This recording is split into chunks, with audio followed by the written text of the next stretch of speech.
ये बात अगर आपको समझ में आ गया तो यहां पर एक चीज बहुत इंपॉर्टेंट है, 3 साल वाला भी सिखा दें, CISI प्रतिशत में निकालना होता है। इसके बाद हम चलेंगे रेशियो मेथड पर, ठीक ना। हम रेशियो मेथड से ही पूरे सवाल को बनाएंगे, लेकिन ये सिर्फ प्रतिशत में निकालना रहेगा तब इसका इस्तेमाल करेंगे, नहीं तो सुनिए यहां पर देखिए, अगर 3 साल का फॉर 3 ईयर, 3 साल का अगर CI निकालना हो, 3 साल का CI निकालना हो तो आपको क्या करना होगा। देखिए पहला काम CI निकालने के लिए इधर से काम रेट का क्यू, पहला काम। दूसरा काम होता है SI गुने R, बाहरे बाह, और दोनों को दो अंक में लिखना है, दशमलव देना है, और तब यहां SI। अब बात को समझिए, यहां पर समझिए बात को कि यहां पर हम इसको ऐसे भी लिख सकते हैं, प्यार से लिखे तो दशमलव प्लस और तब SI।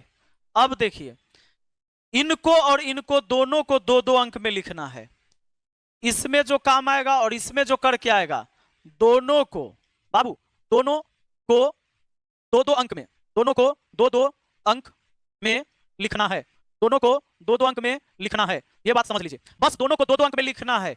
एगो लास्ट, इससे मतलब पेचीदा कुछ हो ही नहीं है जो अभी आपको बताने जा रहे हैं। SI निकालने का तरीका आपको पता होना चाहिए। SI बराबर होता है R इंटू टी, SI बराबर होता है R इंटू टी प्रतिशत ब्याज के लिए। जैसे एक बार मैं रिवीजन करवाना चाहता हूं, रेट 5%, टाइम अगर 4 वर्ष, तो जरा बताइए SI कितना होगा, SI कितना होगा जल्दी से बताइए। अगर मैं कहूं 5% के दर से 4 साल का SI बताइए प्रतिशत में कितना होगा। हाँ कमेंट पर ध्यान मत दो, हमारा तू संतोष पागल पूछता है, कमेंट पर ध्यान नहीं देंगे, चला पढ़ाई पर ध्यान देंगे, क्योंकि कमेंट पर ध्यान देंगे तो कुछ लड़का पढ़े वाला नहीं होता, खाली बतियाना चाहता है। ओकरा मन में बस ये बात रहता है कि सर हमारा नाम ले ले, तो हम गर्लफ्रेंड को जैसे वीडियो भेजेंगे तो हमरा कहेगी बाप रे बात चिन्ह तोरा तारी पगला, तो सब काम नहीं चलेगा। सुनो इधर पढ़ो पहले। हां या माई बाबू परेशान है कि लड़का की नौकरी नहीं हो रहा है। सुनिए 5 चौके 20%, 5 चौके 20% होगा SI। SI होता है R इंटू टी। SI क्या होता है, R इंटू टी, 5 चौके 20% SI होता है। मेरे दोस्त अब मैं आपको तगड़ा बात बताने वाला हूं, SI होता है R इंटू टी, ये बात समझ गए। अब समझिए, अगर मैं रेट 5% दूं, टाइम आपको 3 साल दूं, 3 साल, और आपको कहूं CI बताइए CI, तो पहला काम आपको क्या करना है, बड़ा इत्मीनान से समझिए। रेट का क्यू, 5 का क्यू कितना होता है, 5 का क्यू 125 होता है, 2 अंक लिखना है, दोनों को दो दो अंक में। 125 का सिर्फ 25 लिखना है, 125 का 25 लिखना है, एक बच गया हाथ में।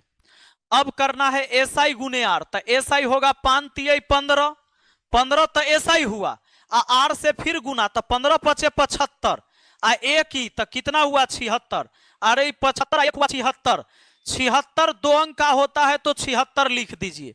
अब यहां दशमलव है तो दशमलव, 76 2 अंक का है, 2 अंक लिख दिए, हाथ में कुछ नहीं है, हाथ में कुछ नहीं बचा। अब SI लिख लीजिए, तो 5 तिय 15, बस यही हो गया आपके 3 साल का जो चक्रवृद्धि ब्याज होगा किसी भी राशि का 5% के दर से 3 साल का 15.762 होगा मेरे दोस्त। आया बात समझ में? आइए सुनिए,